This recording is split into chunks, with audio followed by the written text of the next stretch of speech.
to really think about getting all of our kids back in here in person. It's just been a blessing to have the kids that have been able to get back. I feel like a grandparent looking at these kids and saying, wow, you've grown a foot in the last year. And I really feel like that. But the kids that have been able to come back, it's been amazing. They've missed their friends so much. They've missed school so much. And we've missed them just as much as well. So without further ado, I want to welcome Superintendent Jones to officially talk about the return to in-person for next year. And appreciate you. And come on up. But first we'll have Director Hirsch. Oh, please come on up. Good morning, everybody. Thank you so much for being here. My name is Brandon Hersey. I serve as Vice President of the Seattle School Board. I'm also a teacher down in Federal Way, and I can't tell you how much it brings some light and joy to my life to be here at South Shore K-8. What I will say before we begin is just I want to acknowledge what a difficult year it has been for so many of our families, our educators, but most importantly, our students. And I am incredibly excited for the leadership of Dr. Jones as we begin the very long road to reopening our schools in the fall. But what I will say is I'm excited right now because this is a pivotal moment for Seattle Public Schools. We are moving forward together in partnership with our principals, our educators, our families, but most importantly, our students, to ensure that our return to school in the fall is going to be one that we can all be proud of. So my invitation and my call to action to everybody watching this is to come along on this journey with us, because this is a new day in Seattle Public Schools. I am very excited about the leadership that we have in front of us, and now is the time more so than ever to get this done for our students. So thank you so much, and I could not be more excited to pass it over to our new interim superintendent, Dr. Brent Jones. Thank you. Thank you.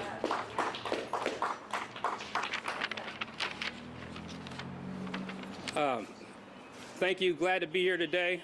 Appreciate it. To my left, I have some fantastic folks here. I want to just name who they are.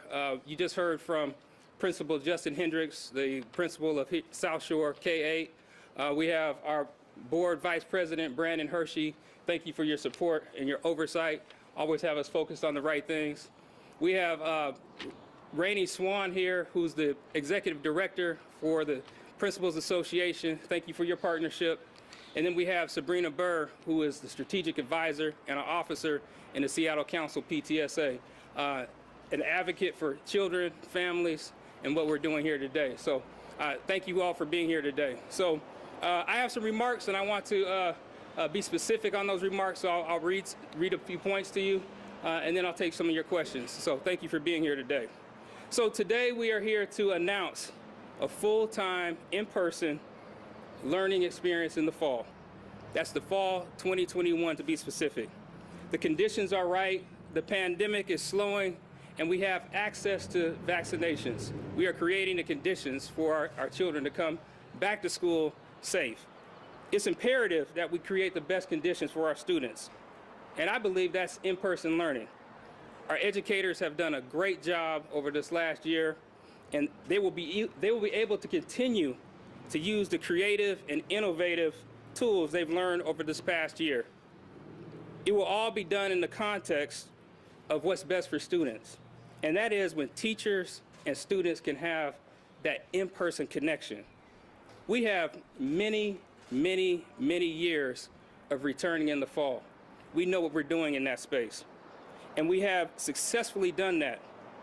And as we do this, it's going to be really important to work with our educators, our families, and students to guide this reopening. The health and safety of our students is our top priority. Therefore, we will be working with public health officials to understand what we need to do for that safe return. From classrooms to the boardroom, we'll be working to ensure that every student has the best, high-quality, engaging education, welcoming environments, and healthy learning environment. For many students, their mental health has suffered this year. And so we'll be focused on what we're calling a culture of care for our schools, not just with our students, but with our staff. Some of our students actually had great success in our virtual classroom. So let me be clear that we will also have a remote option for those families continuing a remote space. Other students, unfortunately, found freedom from racism, bullying, and harassment while learning at home.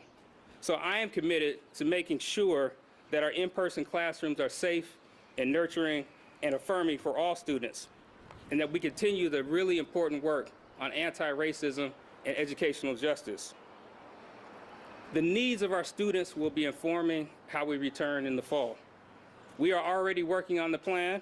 We will be working with our board as our plans emerge and develop, and we'll be submitting a plan to OSPI here in June. It is my goal that we come back this time next year and celebrate what a great year we had in 2021-22. For now, we're going to finish this year strong, and we're going to continue to do our very best for students. And we're going to continue to create the conditions for students to thrive. So thank you for your time here today, and I'll entertain some questions. And I invite my colleagues over here to join in that as well. We start right here, Laura Donovan with Cairo 7. First off, can you paint a picture? I obviously know things are still in the works, but how is this going to look? Are people still going to be wearing masks in the classroom? Are we going to see social distancing markers? What do you envision happening?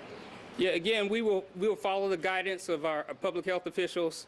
Those things that are mandatory, we'll adhere to those. But we don't have a full picture of what it'll look like in the fall. But we do expect a full return. And to the extent that we can keep that engagement high with our students, we'll do everything that we've done, as we've done in the spring, to make sure our students have good connections with the adults in the classrooms. Was the Pfizer approval for 12 to 15-year-olds critical in you making this decision and moving forward? It was a factor that went into it. And we have an opportunity now with the city to open up our sites, 39 sites here in Seattle Public Schools, to administer those vaccinations as parents decide their students want to receive those. We'll talk more about that, the sites, and are these public clinics? More to come on that. We're going to release some information later this afternoon, perhaps, on how that will be administered. But yes, we're working with the city in partnership on that. Yeah, at this point, I would recommend, if you want more information on that, at this point, to contact the city. We will have a little bit of information about it on our website also, and I can help guide you to that. Have you bargained with the union yet on this reopening? No, we haven't. That may be to come. If there's issues that we need to bargain, we are definitely open with to talk with our union about making the conditions right for their return. But have you discussed the full return with union leadership yet? We've talked about it. We haven't got down to specifics, but I made it my intent known that it's our goal to return in person full time, and they're understanding of that. And we have one of our union partners here that is also aware of that intent. My understanding is that several families, well, many families, have struggled to get their students to school as busing has been really limited at the end of the school year. Can you discuss their plans to resume busing in the fall and what a bus driver shortage might be looking for? Yeah, I think we're going to continue to work on that. We've definitely had challenges with transportation, moving to a different bail time, a different schedule. But as we return in the fall, those are things that we know we're experienced with, and so I think we can mitigate some of those challenges that we may have had during this spring. Can you discuss, or tell us more about the remote option? Will that be in the form of a new virtual academy that students can opt into, or will these be virtual options housed in each neighborhood school? Yeah, our academic team is working on that. We had a virtual option. We've had a virtual option for years now. We want to continue that. If there's an expansion of that, we'll continue to explore those options. But we've had an option for the last several years, and we plan on continuing that. Can you tell us a little bit about the demographics of children and teenagers who have decided to return to school for the end of the school year? Just in my own sort of anecdotal reporting, my impression is that in particular, low-income families and families of color have either chosen not to return in the same numbers as white families, but just also anecdotal. I know you have some data on this. I'm curious what you've seen. Yeah. And I believe what I know is anecdotal as well, but we can get you some data what those demographics are, but I've also heard that same information. But just to confirm and be accurate, let us get back to you on the specifics. I think it probably speaks for all of us with all the Yeah. numbers and that. Okay. Yeah, Certainly. we have them, and we've actually provided them to media previously, but I have them if anybody wants them. Please contact me. Yeah. Great, thank you. After school activities, what is this going to look like for, going to soccer practice, going to basketball games? Do you have an idea of how that's going to shake out? Don't know, but again, as I mentioned, we've done this fall return year after year after year, and it's my expectation that we can replicate some of those things that we've done traditionally. Of course, we're in a different environment right now, so we'll probably need to make some adjustments. But again, it's a return back to the future, if you will. So we have time for just 2 more questions. Okay, I'm curious what the plan would be for the summer. I know typically we see a bit of a summer slide or summer melt. Will there be any different programs to help students sort of get off to a good start? With summer school or camps or anything else that might be free and available? Yeah, to your point, summer school has been to really bridge that gap, so we don't have the summer melt, the summer slide. We have a plan in place for how we're going to bring students back. That plan is going to be very consistent with what we've done in the past year. So our summer school should be consistent with what we've seen in the past. Of course, we'll make some adjustments for our current conditions, but we're trying to have a similar return for summer. So do we have an idea what it's really just an overview of what it's going to look like come fall? Will we see hallways of kids with masks? Do we have any idea what that's going to look like? We don't know at this point in time. We're hopeful, as we all are, that conditions will continue to improve. There may be a mask mandate. There may not be, but I think our principals have done a great job of adjusting. Our educators have done a great job of adjusting. Our families have taken the steps that they need to have taken. So it'd be ideal that we wouldn't need masks and we wouldn't need all those PPE regulations. But if it's so be it, then we'll do it. I know there was a large amount of aid that was given by the Biden administration to be doled out within, the various schools here in Washington Yes. State. Do you know yet what we're doing with those specific funds? Because something that was talked about, I think last time I did a story on this, was it would be like for summer programs to help kids catch up. Do you have an idea of how you're allocating those funds? Yeah, so we're going to make sure that those funds are focused on socio-emotional learning, resilience, improving our physical environment. But yeah, we're going to use them for what they've been directed to do. So we'll see those funds in play this fall. Absolutely, absolutely.